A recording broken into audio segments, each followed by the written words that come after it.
Have you ever found yourself trying so hard to be seen by someone who just doesn't seem to care? You give your time, your energy, your loyalty, and in return, you're met with indifference or worse, disrespect. It's exhausting, and it leaves you questioning your worth. But here's the truth: how people treat you is a reflection of them, not you. When someone doesn't value you, it's not always because you've done something wrong. Often, it's because they are blind to value that doesn't serve their ego or immediate gain. So instead of fighting for space in someone else's world, you have to ask yourself, why am I shrinking in mine? The secret to dealing with people who don't value you isn't about teaching them your worth. It's about knowing it so clearly that you stop offering discounts to those who can't afford your presence. Let me explain. In relationships, whether personal or professional, we tend to seek validation. We want to be appreciated, recognized, understood. And when we don't receive it, we push harder, we compromise more, we tolerate disrespect. We lose ourselves just to be accepted by people who never plan to value us in the first place. This is the dangerous loop, chasing validation from those incapable of giving it. The more you chase, the more you reinforce the idea that their opinion defines your value. But here's a powerful truth: you do not need to be understood by everyone. You just need to understand yourself. When you're clear on your values, your purpose, your boundaries, you don't tolerate being treated like an option. You don't need to argue your worth, because your life stops being a negotiation and starts becoming a declaration. Think about this. If you had a 100 bill and someone said, it's only worth 10, would the bill actually lose value? Of course not. The problem isn't the bill, it's the perception of the person holding it. The same goes for you. So how do you actually deal with people who don't value you? First, you stop begging for respect. Respect isn't asked for, it's expected and reciprocated. Second, you learn to disengage without bitterness. Distance isn't always punishment, it's protection. Third, you fill your life with those who reflect back your light, not those who try to dim it. And here's something even more important: you learn to forgive. Not for them, but for yourself. Because holding on to resentment only binds you to their influence. Let go, not to forget, but to free your focus for what truly matters: growth, peace, and alignment. People who don't value you aren't your enemies. They are your teachers. They show you where you've been too generous with your time, too careless with your boundaries, too willing to trade your peace for proximity. And once you learn the lesson, you no longer need to repeat the pattern. Dealing with people who don't value you is not about revenge. It's not about proving them wrong. It's about remembering that your energy is sacred, and not everyone is qualified to receive it. The moment you understand that, truly understand it, is the moment your life begins to change. Fecky notes of the speech: your value is not determined by others' recognition, but by your own clarity of self-worth. Seeking validation from those who don't value you leads to emotional burnout and loss of identity. Setting boundaries is not about distance. It's about self-respect and preservation of energy. People who don't value you are often unqualified to understand your worth. Don't let them define it. The lesson isn't about changing others, but about choosing yourself with peace, grace, and purpose. Your value is not determined by others' recognition, but by your own clarity of self-worth. This truth is simple yet powerful. Many people live their lives waiting for someone else to affirm their importance. They want to hear words of approval, applause, or even affection just to feel valid. But when those things are absent, they begin to doubt themselves. They start questioning their decisions, their talents, even their right to take up space. The reason this happens is because they've handed over the power to define their worth to someone else. That is a dangerous position to be in. Because when you tie your value to someone else's recognition, you make it conditional. And conditional worth is fragile. It breaks the moment the other person changes their mind, withdraws their attention, or fails to understand you. Think of a diamond buried underground. It doesn't lose its value just because no one's discovered it yet. Its worth is inherent. In the same way, your value isn't something that fluctuates based on how others see you. It's something that must be rooted deep within, in the knowledge of who you are, what you stand for, and what you bring to the table. But that inner clarity doesn't just happen. It has to be built. It comes from self-awareness, reflection, and choosing not to measure yourself against shifting standards. We live in a world that rewards visibility. If you're not being liked, followed, praised, or noticed, you start feeling invisible. And that sense of invisibility becomes painful when you haven't developed a strong internal compass. So what do most people do? They try to become more visible. They become louder, more agreeable, more available. But the irony is that the more you try to be seen by people who don't even care to look closely, the more you lose sight of yourself. And that is how people end up feeling empty even in a crowd. Clarity of self-worth means knowing that you are valuable, not because someone else says so, but because you've done the work to believe it yourself. It means recognizing that your kindness, your intellect, your passion, your principles, and your peace are not up for auction. It means you don't have to lower your standards or silence your voice just to fit into someone else's frame of reference. You become okay with not being everyone's favorite. You become okay with not being chosen because you already chose yourself. People often say, if they can't see your worth, it's their loss. And while that sounds comforting, it misses something deeper. The issue isn't just that they missed your worth. It's that you expected them to define it in the first place. You expected someone to see you clearly when they don't even see themselves clearly.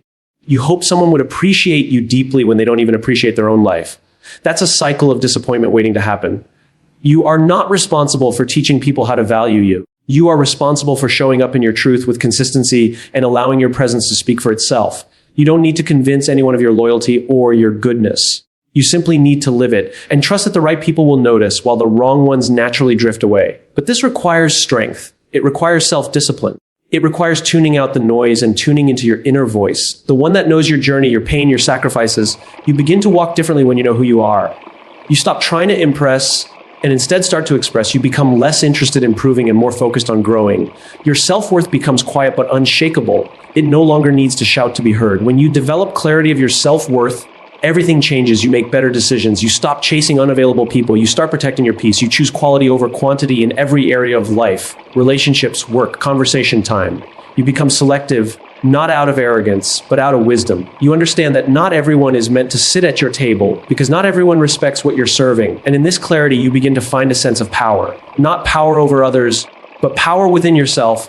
The power to walk away, the power to say no, the power to be alone without being lonely. You realize that self-worth isn't a feeling, it's a foundation. And once it's set, no rejection, no criticism, and no silence from others can ever shake it. Seeking validation from those who don't value leads to emotional burnout and loss of identity. This is one of the most silent yet destructive patterns we fall into. At first, it may look harmless. You try a little harder, give a little more, speak a little softer just to be accepted or appreciated. But over time, what begins as a small compromise becomes a lifestyle of self-neglect. You slowly start abandoning your authenticity in exchange for approval. And the tragedy is, even after all that effort, you still don't feel seen because the people you're trying to impress were never truly capable of valuing you in the first place. Validation is a basic human need. We all want to feel acknowledged, appreciated, and affirmed. But when that need becomes dependent on someone who constantly withholds it, you enter a dangerous emotional loop. You begin to interpret their coldness as a sign that you're not enough, so you double your effort. You become hyper aware of your words, your actions, and your flaws. You start questioning your value based on their reactions or lack thereof. This becomes exhausting. Emotionally, it feels like running a marathon on a treadmill, moving constantly but getting nowhere. What makes it even harder is that the validation you're chasing is often inconsistent. There might be moments when they show a little attention, say something nice, or act like they care. And those small moments keep you hooked. You tell yourself, maybe they do value me, or maybe if I try harder, things will change. But this is what makes the cycle so painful. You're not just chasing validation, you're chasing hope. Hope that you'll finally be good enough in their eyes. But the more you seek approval from the wrong person, the more distant your true self becomes. Over time, this need for validation reshapes your identity. You stop doing things that make you happy and start doing things that will gain them approval. You are master. You filter your truth. You say yes when you mean no. You shrink when you should stand tall. And even when you're surrounded by people, you feel alone because no one is connecting with the real you. They're only seeing the version of you that you crafted to be liked. This leads to a deep internal conflict because even if they eventually accept you deep down, they're not accepting you, but the version you perform for them. This constant bending and adjusting chips away at your spirit. You begin to feel tired in a way that rest can't fix. That's emotional burnout, when your soul is exhausted from constantly trying to prove itself. You feel numb, frustrated, and even resentful. But often, you don't know why. That's because you've been suppressing your own needs for so long that your mind can't tell who you're trying to be anymore. And here's the hardest part. We often mistake this burnout for weakness in ourselves. We tell ourselves we need to be stronger, more patient, more understanding. But in reality, what we need is not more strength to endure poor treatment. What we need is the clarity to walk away from situations that demand our silence, our compromise, and our pain in exchange for conditional acceptance. Seeking validation from those who don't value you is a slow erasure of self. You begin to live for the approval of someone else instead of living from the truth of who you are. And it's not always loud or obvious. Sometimes it looks like constantly explaining yourself, over-apologizing, being afraid to disappoint, or feeling anxious when you haven't heard back from someone. All of this comes from the belief that your worth is tied to their recognition. But when you realize that validation is most powerful when it comes from within, you start to break the cycle. You no longer rely on others to remind you of who you are. You become the one who sets the standard for how you deserve to be treated. And that shift is the beginning of healing. Not because others change, but because you stop needing them to. You reclaim your voice, your space, your energy. You start choosing people who see you without having to perform. You learn to sit with yourself without needing external affirmation. And slowly, you begin to remember who you were before you tried to be everything for everyone else. The journey back to your identity begins the moment you stop seeking validation from those who never valued you to begin with. Setting boundaries is not about distance. It's about self-respect and preservation of energy. Many people misunderstand boundaries. They see them as walls meant to push people away, as cold, rigid barriers built from anger or resentment. But in truth, boundaries are not about creating separation. They are about creating clarity. They are not about keeping people out. They are about keeping yourself in. Boundaries allow you to show up in relationships with honesty, stability, and peace. They protect your time, your energy, your values, and your emotional well-being. Without them, you end up drained, resentful, and disconnected from yourself. When you don't set boundaries, you give others silent permission to overstep. You leave the door open for others to treat you based on their standards instead of yours. And over time, this starts to show. You begin to say yes when you really mean no. You start to stretch yourself too thin just to be accepted or liked. You feel guilty for prioritizing your needs, even though those needs are completely valid. This isn't selflessness, it's self-abandonment. And while it might win you temporary approval, it costs you your emotional health. People often think that setting boundaries will make others angry, disappointed, or distant. And yes, sometimes it will. But that discomfort is not a sign that you're doing something wrong. It's a sign that your boundaries are finally being noticed. You are shifting the dynamic from one-sided tolerance to mutual respect. And anyone who truly values you will understand that, because respect does not grow in chaos. It grows in clarity, and boundaries create that clarity. You don't need to explain or justify your boundaries to everyone. You don't need to write a speech or provide a backstory. A simple, "I'm not available for that," or "that doesn't work for me," is enough. The people who respect you won't need more. The ones who push back are often the ones who are benefiting from your lack of boundaries in the first place. And when you begin to protect your peace, those people might accuse you of changing. But the truth is, you're not changing, you're just finally honoring yourself. That shift can be uncomfortable for others, especially those used to a version of you that always gave in, stayed quiet, or put yourself last. The power of boundaries isn't in how loudly you state it, but in how consistently you live by them. It's easy to draw a line once. It's harder to stand by it when people test it. But every time you reinforce your boundaries, you send a message to yourself: my needs matter, my time matters, my well-being matters. That message, repeated over time, becomes the foundation of self-respect. And self-respect isn't just about confidence, it's about alignment.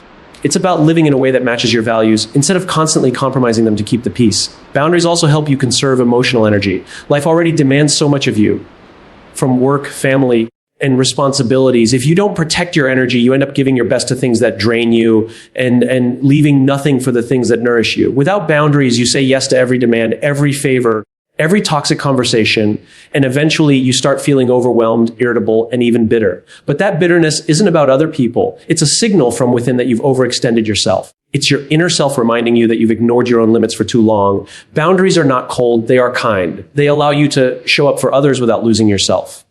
They help you give from a place of fullness, not obligation. They prevent resentment from growing and create healthier, more respectful connections. When you have boundaries, you stop trying to control others' reactions and start focusing on your own intentions. You learn to disappoint others without betraying yourself. And that is a powerful shift, to be able to honor your truth without guilt. The more you practice setting boundaries, the more natural it becomes. You learn that saying no doesn't make you rude. Taking space doesn't make you selfish. Prioritizing rest doesn't make you lazy. It makes you honest. It makes you strong. It keeps you grounded in a world that constantly demands your attention. And slowly, you start attracting people who don't just respect your boundaries, they appreciate them because they see the peace and authenticity they bring. Boundaries aren't just rules. They are expressions of self-awareness. They are choices you make every day to protect your energy, guard your mental health, and preserve your purpose. And in doing so, you're not just protecting yourself, you're building a life that feels safe, true, and whole. People who don't value you are often unqualified to understand your worth. Don't let them define it. This is a truth most people learn through pain. We often assume that just because someone is in our life, a friend, a partner, a boss, a family member, they automatically have the ability to recognize our value. But the reality is, not everyone has the emotional intelligence, the life experience, or the depth of perception to truly understand who you are and what you bring. Yet, when they overlook us, we take it personally. We internalize their lack of appreciation as evidence that we're not enough, and that's where we go wrong. Because when someone can't see your worth, it often has nothing to do with you and everything to do with their own limitations. Not everyone can see beyond the surface. Some people measure worth based on what you can give them, how much you agree with them, or how well you fit into their expectations. If you don't perform, if you set boundaries, if you express a different perspective, they may interpret that as arrogance, disobedience, or weakness. But in truth, those are often signs of strength, the strength to be authentic in the face of pressure. And if they cannot recognize that, it's not because you're lacking, it's because their lens is fogged by ego, insecurity, or narrow-mindedness. People who are unqualified to see your worth often operate from a place of control. They prefer relationships where they are superior, where they are the ones being admired, and where your light doesn't challenge their own comfort. So when you start to shine, grow, or speak your truth, they may downplay your contributions. They might mock your dreams, ignore your voice, or criticize your efforts. And when you're unsure of your own value, you might believe them. You might shrink yourself just to avoid their judgment. But that's not validation, that's manipulation. And the cost of that is your authenticity. You have to understand that some people are not capable of giving what you deserve. Not because you don't deserve it, but because they haven't done the inner work required to appreciate something beyond their immediate needs or limited understanding. Trying to gain their approval is like asking someone who's colorblind to admire a painting. They simply don't have the capacity to see what you see. And that's not your fault. Your worth is not diminished by their blindness. Their inability to recognize your value is a reflection of their limitations, not a confirmation of yours. Still, it hurts. It hurts when people you care about don't see your efforts. It hurts when your loyalty is taken for granted, when your compassion is overlooked, when your presence is treated like it's replaceable. But that pain is not a sign to work harder for their attention. It's a signal to stop giving your energy to people who were never qualified to hold it in the first place. You don't need to argue for your worth. You don't need to prove it. Worth is not something to be earned from others. It is something to be remembered within yourself. Once you truly understand your worth, you stop over-explaining, over-giving, and overstaying in places where you are not honored. You stop tolerating people who drain your energy and distort your value. You begin to filter your relationships through a new lens. Not, do they like me? But, do they see me? Do they respect me? Do they add peace or take it away? This shift allows you to reclaim your power. It gives you permission to walk away from people who can't meet you where you are, not out of pride, but out of clarity. It's easy to fall into the trap of thinking that being misunderstood means being wrong. But the most authentic people in the world are often misunderstood because they don't conform. They don't dilute themselves for approval. They live with depth, with integrity, with purpose. And those things often threaten people who live on the surface. So if you feel unseen or undervalued, don't rush to fix yourself. Step back and ask, is this person even capable of seeing the real me? Or are they only comfortable with a version of me that stays small? You don't need everyone to understand you. You need the right people. Those who have the emotional maturity to recognize the depth of your heart, the weight of your journey, the strength behind your quiet, and the courage it takes to stay true in a world that constantly pressures you to be something else. And those people, they don't need convincing. They recognize your worth not because you scream it, but because you live it. You are not for everyone, and that is your strength. Because the ones who truly see you will never make you question your value. The lesson isn't about changing others, but about choosing yourself with peace, grace, and purpose. When someone doesn't value you, the natural instinct is to try harder. You think if you just say it differently, show up more consistently, be more patient, or bend just a little more, maybe they'll finally appreciate you. You fall into the trap of believing that if you change enough of yourself, you can change how someone treats you. But that mindset quietly erodes your confidence because it makes your worth dependent on someone else's capacity to recognize it. And the truth is, some people will never value you no matter how much you give, not because you're not valuable, but because they are committed to misunderstanding you or benefiting from your silence. When you make it your mission to change others, you enter a losing game. People don't change because we beg them to. They change because they want to. And when someone doesn't want to respect you, trying to change them becomes an act of self-betrayal. You keep pouring yourself into a cup that has no bottom, and the more you pour, the more drained you become. You tell yourself that your love, patience, or effort will make the difference. But that belief can keep you stuck in a place where you are constantly giving but rarely receiving. It teaches you to equate love with struggle and acceptance with endurance. That's not growth, that's survival. And survival is not the same as peace. Choosing yourself is not an act of selfishness. It's an act of self-preservation. It's deciding that your mental health, your energy, your time, and your dignity are no longer up for sacrifice in places where they are not honored. Choosing yourself means saying, I am no longer willing to abandon myself just to be accepted by others. It's not about changing others to fit into your life. It's about recognizing who's never going to fit and having the strength to let go without resentment.